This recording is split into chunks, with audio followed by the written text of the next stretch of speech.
नमस्कार दोस्तों, मैं रूबी सिंह आठिया और एमकेएच की इस वीडियो सीरीज में आप सभी का स्वागत है।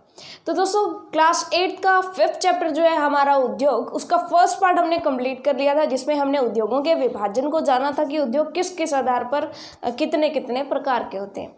चलिए उसी का उद्योग चैप्टर का जो नेक्स्ट पार्ट है वो इस वीडियो में कंप्लीट करते हैं। इस वीडियो में हम जानेंगे कि उद्योगों की अवस्थिति यानी उद्योग कहाँ पर स्थित होंगे, ये कौन कौन से फैक्टर डिसाइड करते हैं। ये बहुत सारे फैक्टर होते हैं कि जहाँ पर उनको कच्चा माल अच्छे से मिले, अगर किसी में तापन की ज़रूरत है किसी उद्योग के लिए तो वहाँ पर कोयले की मात्रा होनी चाहिए, जल की उपलब्धता वहाँ पर होनी चाहिए, श्रमिक वहाँ पर उपलब्ध होने चाहिए। तो ऐसे क्षेत्र में वो होंगे, उन चीज़ों को पढ़ेंगे। उसके बाद हम देखेंगे कि भारत में कौन कौन से मुख्य उद्योग धंधे चलाए जाते हैं और वो उद्योग धंधे कहाँ कहाँ पर है। इसी के साथ साथ कुछ जीके के क्वेश्चंस, जैसे हमने पिछली वीडियो में बात भी की थी कि भारत का मैनचेस्टर कौन है, जापान का मैनचेस्टर कौन है, और आपको पता भी होगा कि भारत का जो मैनचेस्टर है वो अहमदाबाद है। ठीक है, तो इन सभी चीज़ों के बारे में हम जानने वाले हैं। इसके अलावा हम लौह इस्पात उद्योग, सूती वस्त्र उद्योग के बारे में, कि भारत के जो उद्योग हैं उनके बारे में हम अच्छे से डिस्कस करने वाले हैं। तो चलिए फिर यहाँ पर स्टार्ट करते हैं। जो सबसे पहला क्वेश्चन हमारा बनता है वो यही बनता है कि उद्योगों की अवस्थिति को प्रभावित करने वाले कारक, उद्योगों की अवस्थिति यानी उद्योग कहाँ पर स्थित होंगे, अवस्थिति को प्रभावित करने वाले कारक कौन कौन से होंगे, यानी ऐसे कौन कौन से कारक होंगे जिनसे कहाँ पर उद्योग लगाया जाए और कहाँ पर उद्योग लाभदायक होगा और कहाँ पर नहीं होगा, ये डिसाइड होता है। तो सबसे पहला कि उद्योग में हम क्या करते हैं कि जो हमें कच्चा माल होता है उसे हम सुधार करके कोई उत्पाद बनाते हैं। तो सबसे पहले जहाँ पर उद्योग लगे वहाँ पर कच्चे माल की उपलब्धता होनी चाहिए, यानी कच्चे माल की वहाँ पर उपलब्धता है या नहीं, ये डिसाइड करेगा कि वहाँ पर उद्योग लगाया जाए या फिर नहीं लगाया जाए।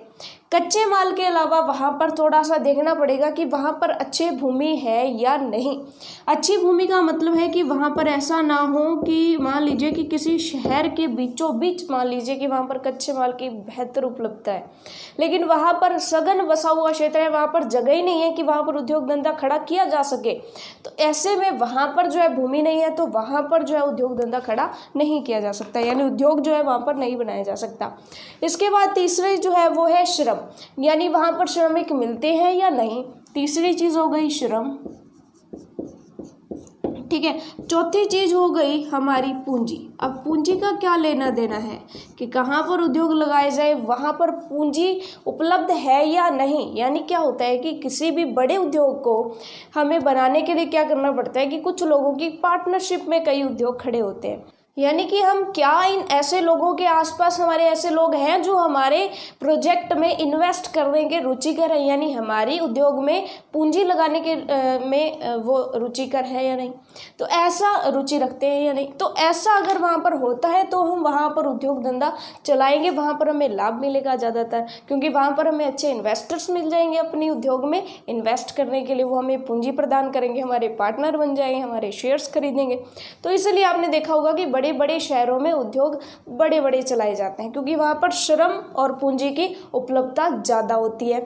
4 फैक्टर्स हमारे हो गए। 5वां फैक्टर क्या है, परिवहन, यानी कि वहाँ पर परिवहन की व्यवस्था अच्छी हो सकती है या नहीं हो सकती। मान लीजिए कि हम किसी दुर्गम इलाके में किसी पहाड़ी पर जाकर के जो है उद्योग चला लेते हैं, लेकिन वहाँ पर ना तो कच्चा माल ट्रक के द्वारा ले जाया जा सकता है और ना ही वहाँ से बाहर निकाला जा सकता है, तो वहाँ पर परिवहन नहीं हो सकता, तो वहाँ पर उद्योग धंधा नहीं चल सकता। तो परिवहन भी बहुत डिसाइडिंग फैक्टर होता है। उसके बाद छठा होता है हमारा बाजार, यानी जहाँ पर हम कोई उद्योग चला रहे हैं, जो वस्तु हम बना रहे हैं उसका आसपास बाजार है या नहीं। फॉर एग्जाम्पल मान लीजिए कि हम यहाँ पर इस क्षेत्र में हमारी कोई मान लीजिए कि कोई कोयला बनाने की फैक्ट्री है। मान लीजिए कोयला, वैसे तो क्या है कि कोयला मान लीजिए कोयले की गुणवत्ता सुधारने की फैक्ट्री है, जो भी है, लेकिन इसके आसपास का कोई क्षेत्र है ही नहीं जहाँ पर कोयला यूज़ होता हो। यहाँ पर आसपास में कोई क्षेत्र ही नहीं जहाँ पर कोयला यूज़ हो, यहाँ पर कोई उद्योग ही नहीं जहाँ पर कोयला यूज़ होता हो, तो हमें क्या करना पड़ रहा है कि अपना कोयला बहुत दूर जा कर के बेचना पड़ रहा है, और यहाँ से वहाँ तक पहुँचाने में हमारा इतना ज़्यादा खर्च आ रहा होता है कि इतना तो हमारे कोयले के दाम ही नहीं होते। तो ऐसे में हमारे लिए कोयला बनाने का उद्योग जो है चलाना हार्ड हो जाएगा। ठीक है, तो यहाँ पर सिंपल क्लियर हो गया कि यहाँ पर जो है आसपास उसका बाज़ार भी उपलब्ध होना चाहिए।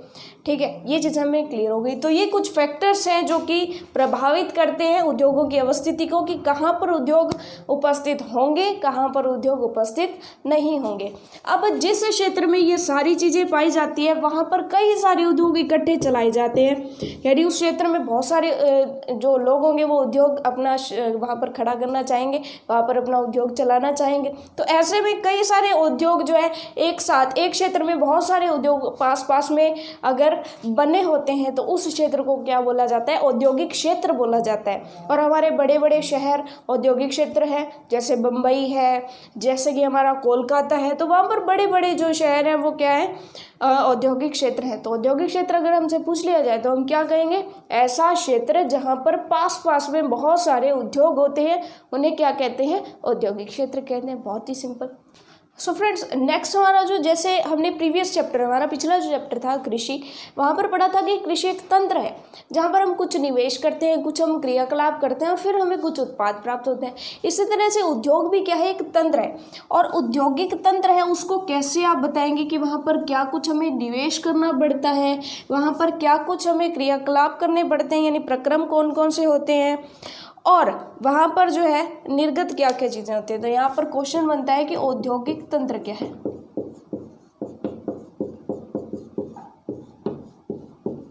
तो औद्योगिक तंत्र में हमारे निवेश, प्रक्रम व निर्गम शामिल है। यानी कोई भी उद्योग हम करते हैं, उद्योग हम बनाते हैं या उद्योग हम चलाते हैं तो वहाँ पर हमें कुछ निवेश करना पड़ता है, उसके साथ साथ कुछ प्रक्रम उस पर निभाने पड़ते हैं। उसके बाद जो हमें निर्गम होता है, जो उत्पाद प्राप्त होते हैं उन्हें हम बाजार में भेजते हैं, यानी कुछ ना कुछ हमें लाभ प्राप्त होता है। तो ये तीनों चीज़ें मिलकर के एक तंत्र का निर्माण करती है जिसे हम क्या कहते हैं? औद्योगिक तंत्र कहते हैं। तो औद्योगिक तंत्र में फिर कौन कौन सी चीज़ें आती हैं? तो हमें औद्योगिक तंत्र में कौन कौन सी चीज़ें निवेश करनी पड़ती है, कौन कौन से प्रक्रम होते हैं और कौन कौन से निर्गम होते हैं वो हम देखेंगे। तो आप बता सकते हैं कि कौन कौन से यहाँ पर निवेश करने पड़ते हैं। तो सबसे पहला जो निवेश है वो हमें क्या करना पड़ता है? सबसे पहला निवेश कि वहाँ पर हमें कच्चा माल लाना पड़ता है, पहला निवेश। दूसरा निवेश है कि हमें उस पर श्रमिक भी काम कराने होते हैं, यानी वहाँ पर जो है श्रम का निवेश करना पड़ता है, क्योंकि श्रमिक काम करेंगे फैक्ट्रीज में तभी तो हमारे उत्पाद बनेंगे। तीसरी चीज़ अगर हम देखें तो जहाँ पर हमें उद्योग लगाना है वहाँ की भूमि भी खरीदनी पड़ेगी, यानी भूमि की लागत होगी। 3 यहाँ पर हमने इन्वेस्टमेंट कर दी। चौथा इन्वेस्टमेंट है कि वहाँ पर हमें जल की उपलब्धता लेनी पड़ेगी, यानी जल का जो है, जल को यूज़ करने की परमिशन सरकार से लेनी पड़ेगी, उसमें भी कुछ खर्चा लगेगा और बाकायदा हमें उसके लिए कीमत भी चुकानी पड़ती है। जितना जल हम यूज़ करते हैं उसकी कीमत हमें चुकानी पड़ती है, यानी बिल आता है जल का। ये चीज़ें हमें निवेश करनी पड़ती हैं। उसके अलावा अगर हम फैक्ट्री लगा रहे हैं तो वहाँ पर विद्युत की हमें करनी पड़ेगी। इसके अलावा सामान को लाने और ले जाने के लिए जो परिवहन का खर्चा आएगा वो भी हमें चुकाना पड़ेगा। तो सिंपल सी बात, परिवहन और विद्युत, तो इतनी सारी चीज़ें, और इसके अलावा बहुत सारी चीज़ें हमें निवेश करनी पड़ती हैं। उसके बाद है कि यहाँ पर हमें प्रक्रम कौन कौन से करने पड़ेंगे। तो बहुत सारे प्रक्रम होते हैं, उटाई, बुनाई, कोई प्रोडक्ट की रंगाई हो गई, तो इस तरह से बहुत सारे प्रक्रम होते हैं। अलग अलग उद्योगों में अलग अलग प्रक्रम जो है वो होते हैं। मान लीजिए कोई कपड़ा उद्योग है तो वहाँ पर जो है छपाई होगी, यानी कपड़ों पर छापा जाएगा। इसी तरह से अगर कोई प्रोडक्ट है, मान लीजिए कि कोई जो है फर्नीचर बनाने की फैक्ट्री है तो वहाँ पर फर्नीचर की रंगाई होगी, या फिर मान लीजिए कि कोई कुर्सियाँ बनाने की कंपनी है तो वहाँ, या फिर गाड़ियाँ बनाने की कंपनी है तो गाड़ियों पर भी कलर वगैरह किया जाएगा। और इसी तरह से मान लीजिए कि कोई स्वेटर बनाने की कंपनी है तो वहाँ पर बुनाई होगी। ठीक है, तो इस तरह से अलग अलग वहाँ पर प्रक्रम होंगे। उसके बाद जो निर्गम होगा, निर्गम क्या होगा? सिंपल सी बात कि अगर आप उद्योग धंधे में श्रमिक के रूप में कार्यरत है तो आपको कुछ ना कुछ आय मिलेगी। और सिंपल सी बात है, जो उद्योग धंधा चला रहा है उसे भी क्या होगा? उसे एक तो मिलेगा अंतिम उत्पाद, और अंतिम उत्पाद को बेचने पर क्या मिलेगी, आय मिलेगी। तो ये सारी चीज़ें मिलकर के क्या बनाती है, औद्योगिक तंत्र का निर्माण करती है, निवेश, प्रक्रम और निर्गत। ये हमें समझ आ गया। अब नेक्स्ट जो है हम बढ़ते हैं प्रमुख उद्योगों का वितरण की भारत में कौन कौन सी जगह पर, भारत की ही बात नहीं करेंगे, विश्व में कौन कौन से उद्योग मुख्य हैं और उन उद्योगों का कहाँ कहाँ पर वितरण कैसा कैसा, ये सब हम पढ़ने वाले हैं। तो चलिए फ्रेंड्स, नेक्स्ट फिर हम देख लेते हैं कि प्रमुख उद्योग कौन कौन से हैं और उनका वितरण अगर विश्व भर में देखा जाए तो वो वितरण फिर कहाँ कहाँ पर है। तो मेनली अगर देखा जाए तो हम 3 उद्योगों की बात करते हैं। पहला है हमारा लौह इस्पात उद्योग, दूसरा है सूती वस्त्र उद्योग और तीसरा है सूचना प्रौद्योगिकी उद्योग। लौह इस्पात उद्योग की बात करें तो जहाँ पर लोहे से रिलेटेड जितने भी इस्पात वगैरह हैं वो बनाए जाते हैं तो इन्हें लोहा इस्पात उद्योग कहते हैं। ये जो है अगर मेनली देखा जाए तो विश्व में जर्मनी, यूएसए, चीन, जापान, रूस और भारत ऐसे देश हैं जहां पर मुख्य रूप से लोहा इस्पात उद्योग स्थापित है। उसके बाद अगर सूती वस्त्र उद्योग की बात करें तो आपको पता ही है कि भारत जो है कपड़े के निर्माण में प्राचीन काल से फेमस रहा है। हालांकि यहाँ पर जो है हाथों से कपड़े बनाए जाते थे, इसलिए यहाँ के कपड़े महंगे होते थे, लेकिन पूरे विश्व भर में पुराने ज़माने में, प्राचीन काल में, अंग्रेजों के आने से पहले तक भारत के हाथ से बने कपड़े जो थे वो बेहतर क्वालिटी के होते थे और पूरे विश्व भर में प्रसिद्ध होते थे। तो सूती वस्त्र उद्योग अगर देखा जाए तो वो भारत में, जापान में, हांगकांग में, दक्षिणी कोरिया और ताइवान में जो है मुख्य रूप से है। उसके बाद अगर हम बात करें सूचना प्रौद्योगिकी उद्योग, जैसे कॉल सेंटर्स हो गए, जितने भी तमाम तरह की ऑनलाइन चीज़ें होती हैं उन्हें हम सूचना प्रौद्योगिकी यानी IT, इंफॉर्मेशन टेक्नोलॉजी से रिलेटेड जितने भी चीज़ें होती है सूचना प्रौद्योगिकी उद्योग में वो आती हैं। और ये जो उद्योग है मुख्य रूप से मध्यवर्ती कैलिफोर्निया के सिलिकॉन घाटी में और भारत के बेंगलुरु प्रदेश में मुख्यतः जो है फैली हुई है। अब यहाँ पर मुख्य रूप से पूछा जाता है कि ऐसा क्या है भारत के बेंगलुरु प्रदेश में कि बाकी देशों की तुलना में भारत का बेंगलुरु प्रदेश जो है वो सूचना प्रौद्योगिकी उद्योग के लिए फेमस है। पूरे वर्ल्ड में भारत में बेंगलुरु जो है वो IT के जो उद्योग हैं उनके लिए फेमस है। इसका मतलब है कि देखिए दोस्तों कि वहाँ पर जो विदेशी कंपनियाँ वो ज़्यादा इंटरेस्टेड है कि वो भारत में आकर के, भारत के बेंगलुरु शहर में आकर के अपनी कंपनी चलाएं या भारत के बेंगलुरु शहर में आकर के अपना पैसा लगाएं। तो ऐसा फिर क्या है वहाँ पर कि जो विदेशी कंपनियाँ होती हैं वो आकर्षित हो रही हैं भारत की तरफ। तो सिंपल सी बात है दोस्तों कि भारत में बहुत ज़्यादा जो युवा हैं वो इंजीनियरिंग या IT सेक्टर में जा रहे हैं आजकल, और क्योंकि रुपया जो है वो डॉलर की तुलना में सस्ता है, जिसके यानी रुपए का मूल्य जो है डॉलर की तुलना में कम है, क्योंकि आपको पता है कि अगर एवरेज देखा जाए तो $1 जो है 65 रुपये के या 65 के आसपास 60-70 के बीच में जो है रुपए के बराबर रहता है। तो इसका मतलब अगर हम देखें कि अगर किसी कंपनी ने किसी व्यक्ति को, भारतीय व्यक्ति को अगर $1,000 तनख्वाह पर रख लिया महीने की, तो वो भारतीय व्यक्ति के कितने बन जाएंगे, लगभग जो है मान के चलिए कि 65 रुपये अगर उसका मूल्य है तो उसकी तनख्वाह हो जाएगी 65,000 रुपये प्रति माह। तो अगर यहाँ पर $1,000 चलने से उसकी तनख्वाह कितनी होगी, 65,000, यानी 1,000 दिया तो 65,000 रुपये उसके बन जाएंगे और उसकी जो है वो जॉब करके खुश होगा। लेकिन अगर $1,000 अमेरिका में जा कर के वो किसी वहाँ पर IT सेक्टर के किसी इंजीनियर को देता है तो वो शायद इस आय को एक्सेप्ट नहीं करेगा। इसका मतलब क्या है कि भारत में जो IT सेक्टर के में काम कर रहे युवा हैं वो बहुत कम तनख्वाह पर अमेरिकी लोगों के लिए या विदेशी कंपनियों के लिए काम करने को तैयार हो जाते हैं, क्योंकि जब ये डॉलर रुपयों में कन्वर्ट होगा तब ये काफ़ी रुपए बन जाते हैं। इसकी वजह से अगर मान लीजिए कि अगर $65,000 किसी को दे अमेरिकी व्यक्ति को, तभी वो मानेगा कि $65,000 मुझे दो। कहाँ तो $65,000 और कहाँ $1,000। तो $1,000 देना वो ज़्यादा पसंद करेगी, और भारतीय लोगों के लिए वो कितने बन जाएंगे, 65,000 रुपये बन जाएंगे, तो वो तो उनके लिए काफ़ी होंगे। इसी के लिए भारत का जो बेंगलुरु प्रदेश है वहाँ पर बहुत सारे जो है कॉल सेंटर्स में युवाओं को जॉब्स मिल जाती हैं। इसी के अलावा बहुत सारे IT सेक्टर्स हैं जहाँ पर युवाओं को जॉब मिल जाती है और विदेशी लोग जो है वहाँ पर आकर्षित होते हैं इन्वेस्टमेंट को। तो ये जो क्षेत्र है वो सूचना प्रौद्योगिकी उद्योग के लिए फेमस है। तो देखिए दोस्तों, अब बात करते हैं हम सूती वस्त्र उद्योग की। तो दोस्तों कई सारी जगहों को मैनचेस्टर कहा जाता है, किसी देश का मैनचेस्टर ये है। तो दोस्तों क्या था कि मैनचेस्टर एक ऐसी जगह थी जहाँ पर सूती वस्त्रों का बहुत ज़्यादा उत्पादन हुआ करता था। तो मैनचेस्टर ऐसी कोई जगह थी जहाँ पर सूती वस्त्रों का बहुत ज़्यादा उत्पादन हुआ करता था।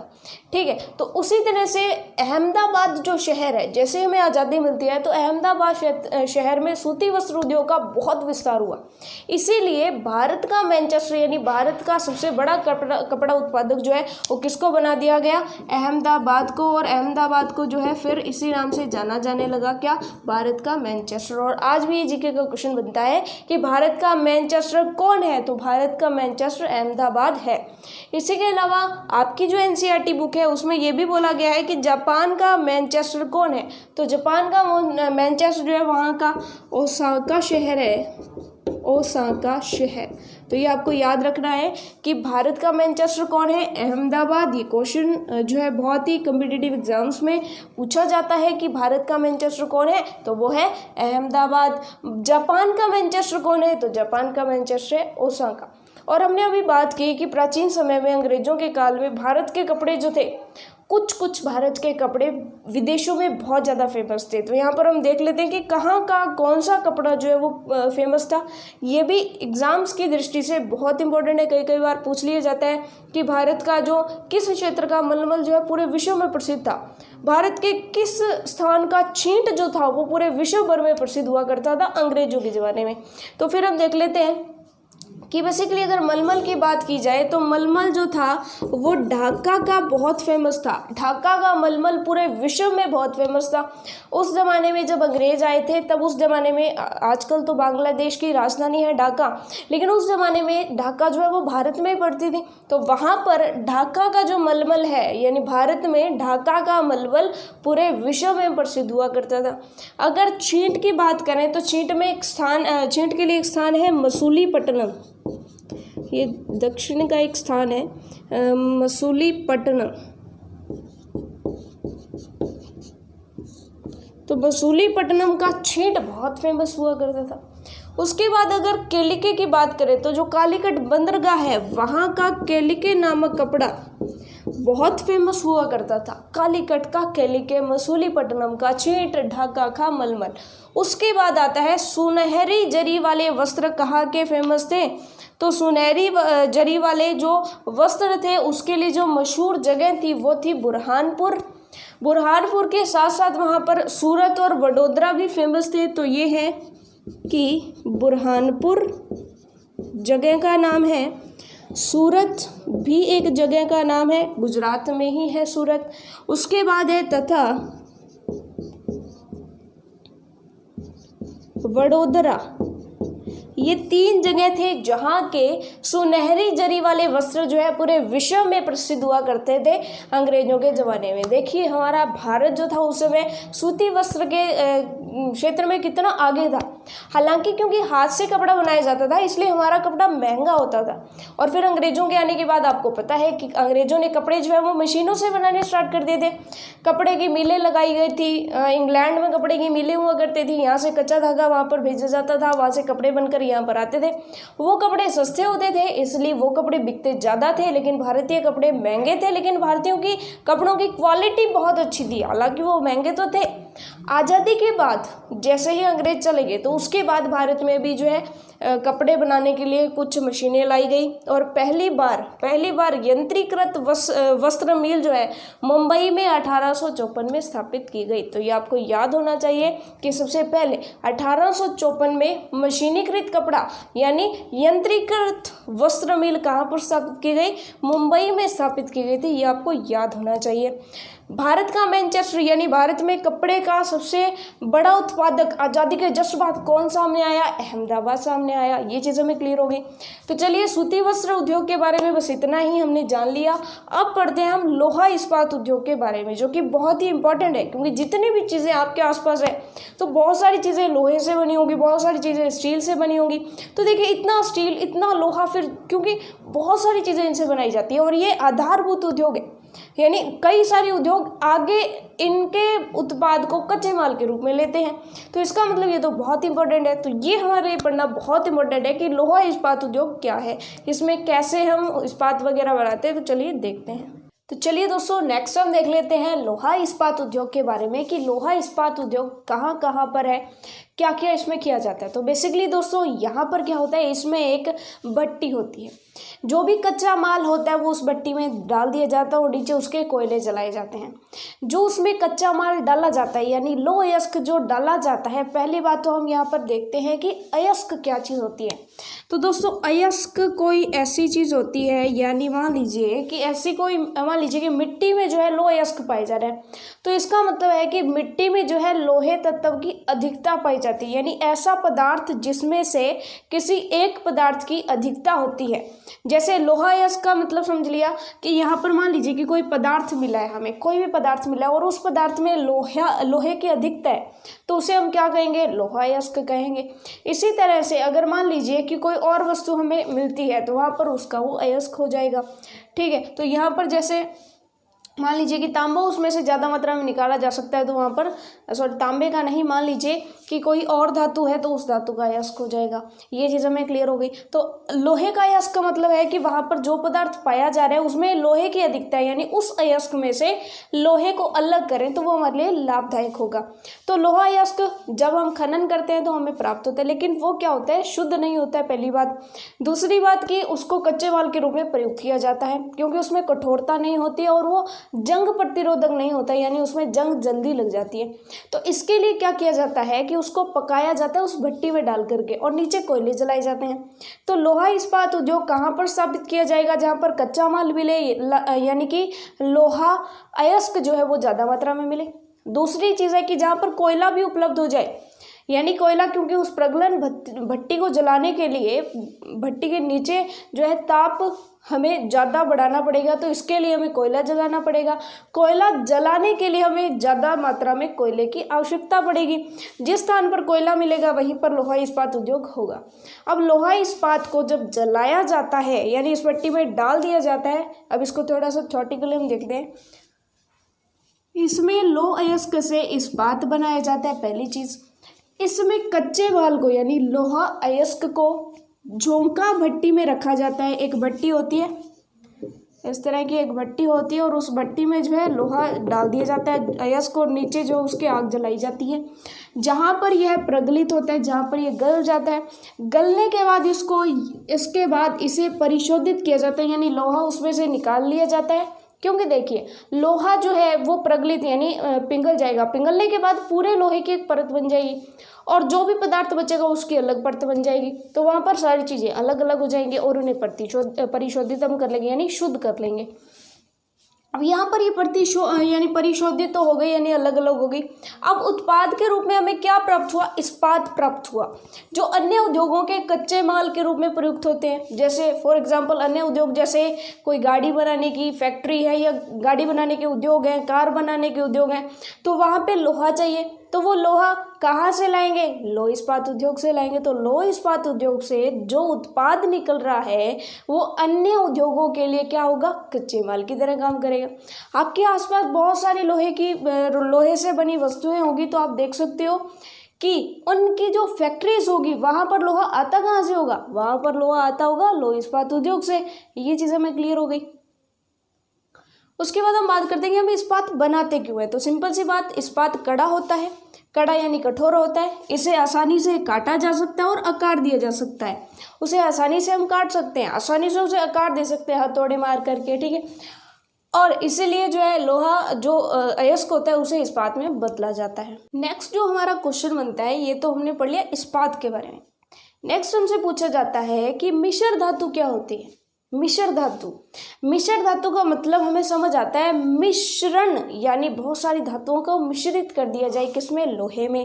तो इसका मतलब क्या है, ये क्या कहता है कि मिश्र धातु का मतलब है कि लोहा इस्पात में एल्यूमिनियम, निकल, तांबा जैसी अन्य धातुएं मिक्स कर दी जाती हैं तो उसकी क्वालिटी में और सुधार आ जाता है, और बनने वाले पदार्थ को हम क्या कहते हैं, मिश्र धातु कहते हैं। लेकिन ये जो धातु है, अन्य धातुएं, वो थोड़ी थोड़ी मात्रा में मिलाई जाती हैं।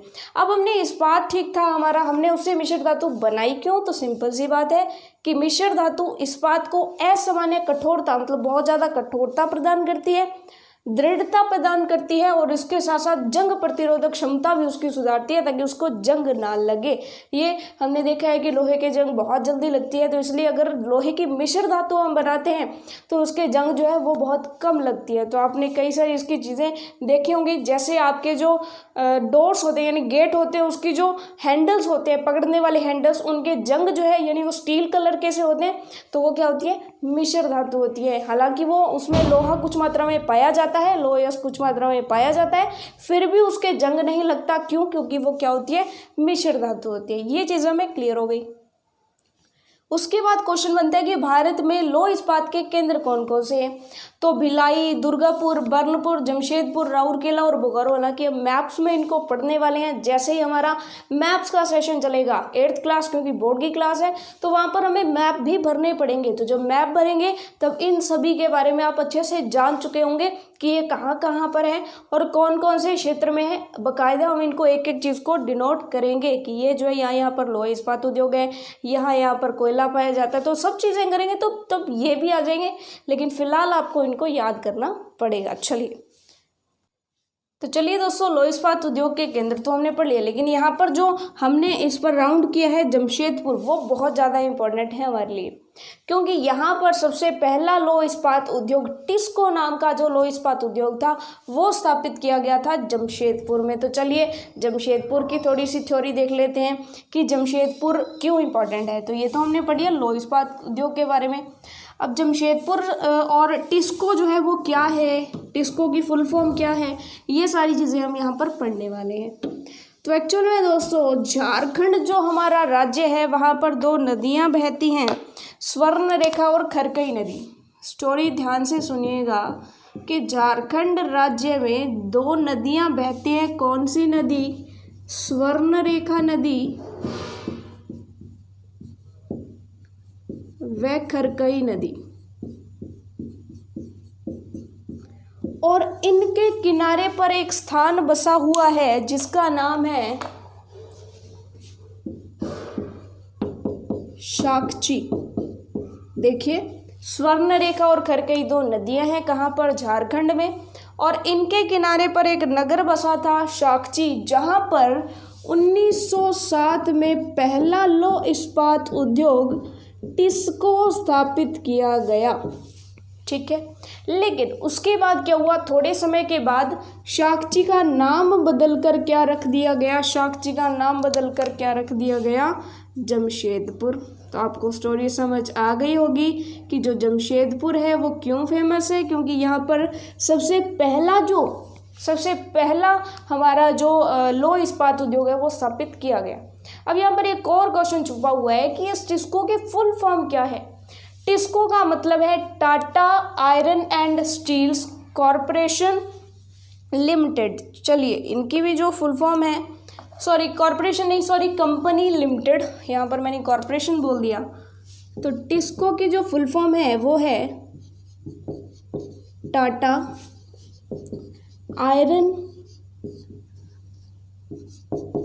टाटा आयरन एंड, देखिए एक एक शब्द से बनेगा। टी से टाटा, आई से आयरन, एस से स्टील, सीओ से कंपनी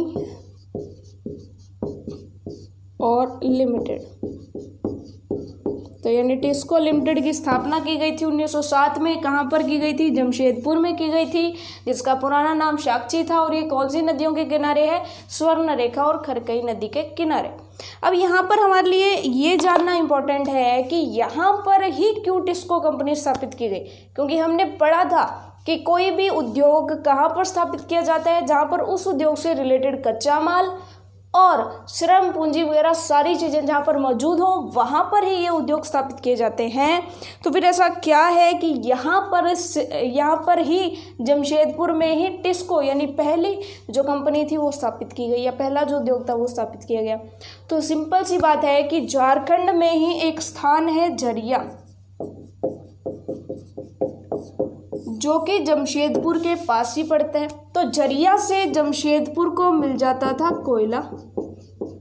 अब सिंपल सी बात है कि प्रगलन भट्टी जब चलानी है तो प्रगलन भट्टी के लिए इसके नीचे आग जलाने के लिए क्या चाहिए होगा, कोयला चाहिए होगा। और कोयला कहाँ से आ जाएगा, झरिया से आ जाएगा, जो कि जमशेदपुर के पास है। इसलिए झरिया से जमशेदपुर को कोयला मिल जाता था। इसके लिए इसने क्या किया कि यहाँ पर जमशेदपुर में टिस्को की स्थापना की गई। अब यहाँ पर है कि इसी के साथ साथ दो चीज़ें और थी कि जमशेदपुर के पास क्या कच्चा माल था, यानी क्या लौह अयस्क जमशेदपुर के पास था। तो एक्चुअल में जमशेदपुर के पास कच्चा माल भी नहीं था। वो कच्चा माल आता कहाँ से था, वो कच्चा माल आता था इसी के पास स्थित छत्तीसगढ़ व ओडिशा से। ये इसके पास में ही बिल्कुल इससे सटे हुए राज्य हैं, बिल्कुल इसके पास के ही क्षेत्र हैं, इसलिए वहाँ से जो कच्चा माल आता था, कौन सा कच्चा माल जी, लौह अयस्क। तो लौह अयस्क और कोयला ही तो चाहिए हमें लौह इस्पात बनाने के लिए, और दोनों ही चीज़ें पास पास पाई जा रही थी। दोनों को यहाँ से उठाया, जमशेदपुर इसके बीच में पड़ता था। अब यहाँ है कि छत्तीसगढ़ और उड़ीसा में जब लौह अयस्क मिल रहा था तो यहाँ पर क्यों नहीं उद्योग बना दिया गया, क्योंकि यहाँ पर अगर उद्योग बनाते तो कोयला बहुत दूर पड़ता, और अगर यहाँ बनाते तो लौह इस्पात बहुत दूर पड़ता। तो इन दोनों के बीच में जमशेदपुर में स्थापित कर दी गई कौन, टिस्को, ताकि इधर से कोयला भी मिल जाए और इधर से लौह इस्पात भी लौह अयस्क भी हमारे को मिल जाए। तो ये थी पूरी की पूरी जमशेदपुर की स्टोरी। तो जमशेदपुर की स्टोरी होपफुली आपको याद रही होगी, हमने एक इंटरेस्टिंग तरीके से जमशेदपुर को याद किया। चलिए फ्रेंड्स, होपफुली ये वीडियो आपके लिए हेल्पफुल रही होगी। आपने यहाँ पर जो पढ़ा आपको याद हो गया होगा, साथ के साथ आपको समझ आया होगा। अगर आपको वीडियोस पसंद आती हैं तो लाइक करिएगा, शेयर करिएगा और चैनल को सब्सक्राइब ज़रूर कर दीजिएगा, ताकि हमारी जो अपकमिंग वीडियोस हैं वो आपको उनके नोटिफिकेशन जो आपको मिलते रहें। इसी के साथ all the best for your self studies.